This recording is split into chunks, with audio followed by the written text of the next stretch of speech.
అనుభవం అన్నదు, ఉన్నదని ఉనికందు. ఏదండి వస్తువు ఉందా? కుర్చీ, బెంచి, ఇల్లు, వాకిళ్ళు, కొండలు, గుట్టలు, సముద్రాలు, జీవ జంతువులు.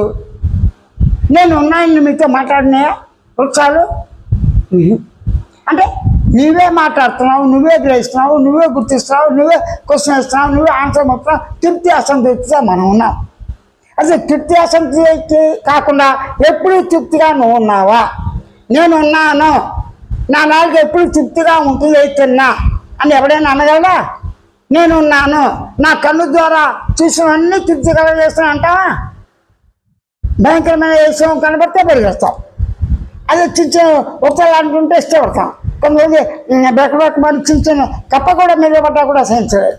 దీన్ని బట్టి ఏంటి? మీరు గమనించింది, గుర్తించింది, తెలుసుకున్న దాన్ని మీ శరీరం ద్వారా, ఇంద్రియాల ద్వారా అనుభవిస్తున్నారు. అంటే నేనున్నాను, ఇంద్రియాలు ఉన్నాయి, తల మొండం కాలు చేతులతో నేనున్నాను.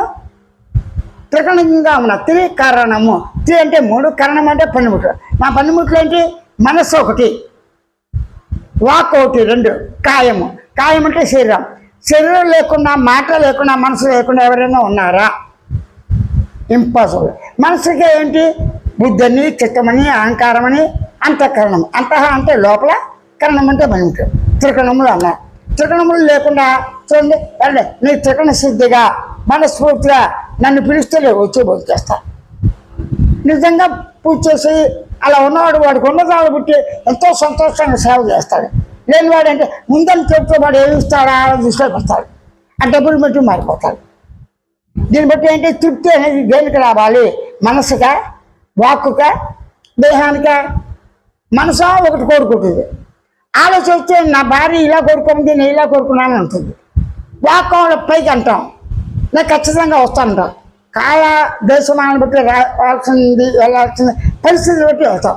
అనారోగ్యం వచ్చింది అన్నమాట తింటావు కదా, కుదరదు కదా. కానీ వాకు చెప్పినట్టుగా చేయలేం, అనుకునే విధంగా ఆలోచన ప్రకారంగా చేయలేం, మనసు చెప్పిన ప్రకారంగా చెంచలేం. అప్పుడు ఎవరు ఉన్నారు దీనిలో? నేను దేహం అన్నది మనసా?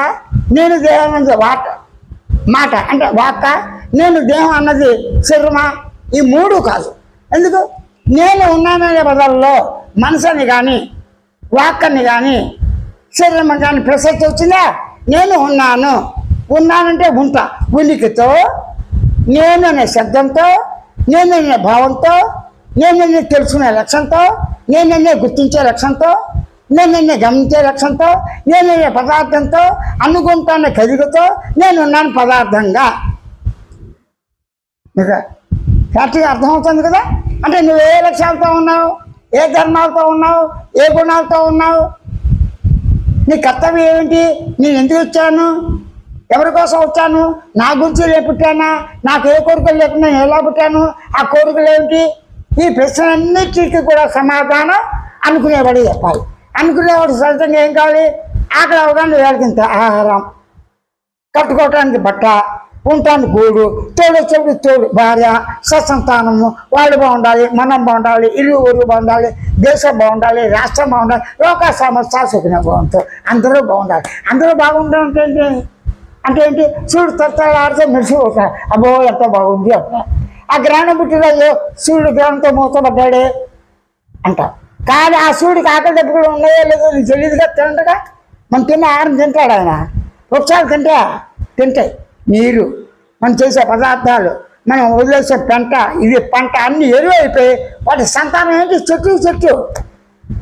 అలాగే మనం తిన్న ఆహారాలు అవసరం పడితే పావురాలు, పెట్టెలు, కుక్కలు తింటే వాటి సంతానం పుడుతున్నాయి. అంటే మనిషి తినే వస్తువులు, విసర్జించినటువంటి మల పదార్థాలు అన్నీ కూడా మిగతా జాతులు, పక్షులతో ఎవరైనా అవి తిని వాటి జాతులు పెంచుకుంటున్నాయి.